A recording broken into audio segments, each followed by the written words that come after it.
Hello everyone, I'm Prime, and it seems that the data miners have struck again. It seems that Cernunnos will be another god that we should see after Kazemba.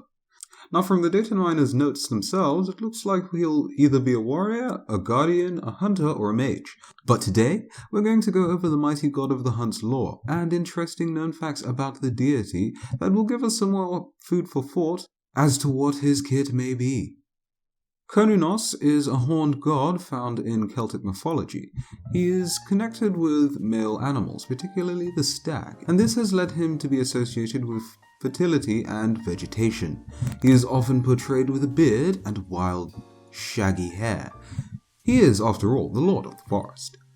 The meaning of Cernunnos in Old English and Irish is the horned one, or he who has horns. The god was usually depicted in artwork wearing stag antlers and was normally accompanied by his symbols of the stag, ram, bull, and holding a horned and spotted serpent or worm. With mighty antlers, Cernunnos is a protector of the forest and the master of the hunt, a god of lust and fertility when connected with Pan, the Greek satyr.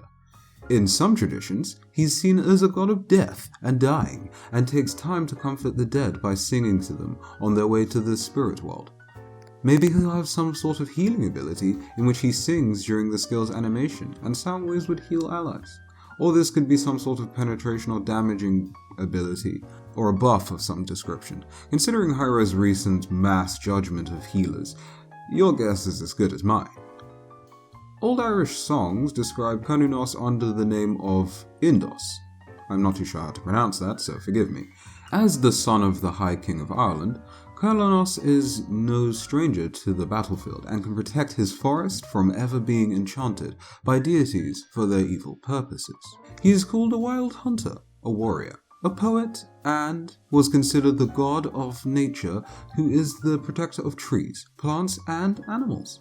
Now, whilst these are just titles, it is not too far-fetched to think that he could be an actual hunter or warrior in-game, and honestly, given the rest of his lore that we're about to get into, it's safe to assume that he won't be an assassin.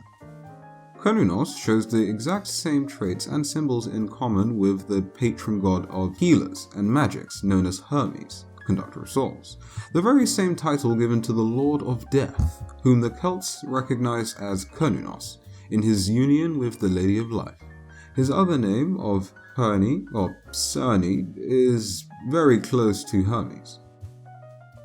As you can see, he wore and sometimes held this torque, the sacred necklace and bracelet of the Celtic gods and heroes. They were often made of bronze, silver, and gold.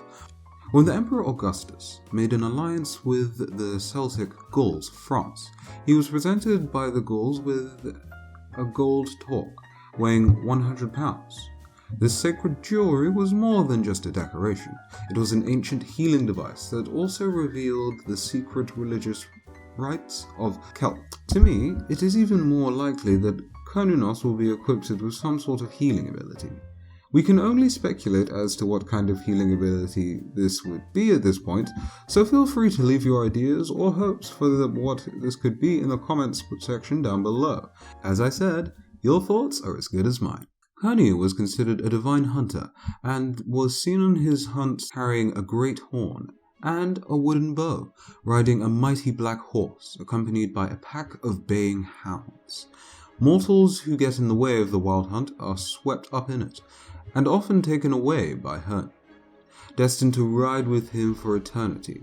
On the data mining website we can see that his ultimate has the title Wild Hunt, at least for now, and the model, most likely Cernunnos, may receive some objects attached to it. The Wild Hunt itself is not specific to Celtic mythology, or Norse mythology, and varies depending on where you may derive your information from. However, the base information does remain the same, for the most part, in each. A phantasmal leader accompanied by a horde of hounds and men hurtled through the night sky, their passing marked by a racket of pounding hooves, howling dogs, and raging winds. Also, in all cases, the Wild Hunt was a very bad omen, usually marking strife or death. More so than Herni, you may be familiar with Odin being the leader of the spectral forces.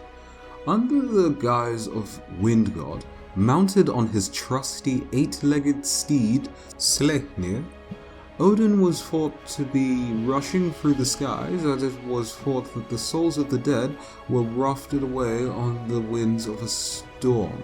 Odin became regarded as the leader of all disembodied spirits, the gatherer of the dead.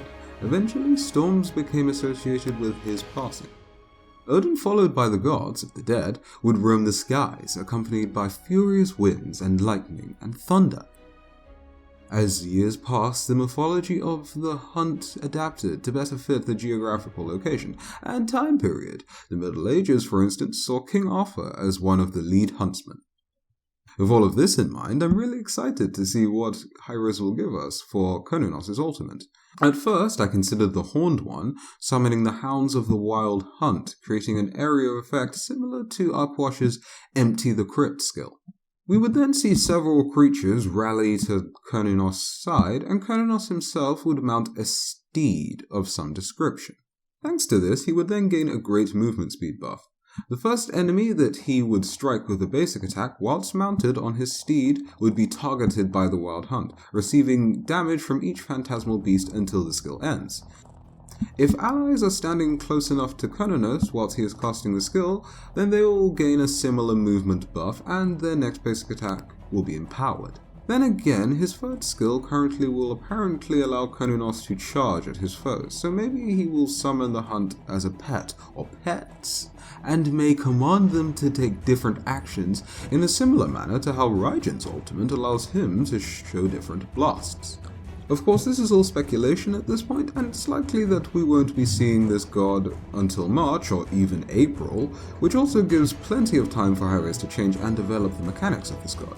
But, at least thanks to this information, we can rest assured that Hyros has a great deal of faith in Kuzenbo, who's going to be coming out next in Smite, apparently. Also, Cernunnos' passive seems to be quite interesting. You can see in Mythology, the seasons are a dance between Cernunnos and the goddess. In the spring, Cernunnos is reborn through the goddess. By the summer, he has grown into a man and is the consort of the goddess. Once fall arrives, he has begun to die, and in winter he begins his journey through the underworld, preparing to return in the spring. So could we see Cernunnos' appearance change as the game progresses? Could certain builds or items affect these changes? Will he have different stats in each new state? Will the change only bring a new passive effect and maybe a costume or vocal change? I ask these questions because his passive brings different effects determined by the season that he's currently attuned to. In the winter season, Cernunnos' basics slow opponents. In the spring season, anytime he's affected by a magical ability, enemies are silenced. The summer effect grants a bleeding status after an enemy is struck by one of his basic attacks. And lastly, during the fall or autumn season, he will grant bonus penetration, though it is unclear whether this penetration is directly given to Cernunnos alone or shared with his teammates as well. All of that considered, he probably sounds quite strong. His other abilities have yet to be released though, and of course he is the second god of the Pantheon. So if he'll follow in Raijan's footsteps, then we should all prepare our keyboards, controllers, or interstellar interaction devices. Either way, tell me what you think of this upcoming god, and are you looking forward to the mighty Cernunnos? Let's discuss it in the comment section below. And if you enjoyed the video, leave a like as it will help more people to see it, enjoy it, and add comments. If you're not already subscribed, then I have this Morrigan lore video, as well as many other gods lined up for lore videos in the future that you won't see anywhere else. Until then though, have a nice day, and I will see you guys in the next one.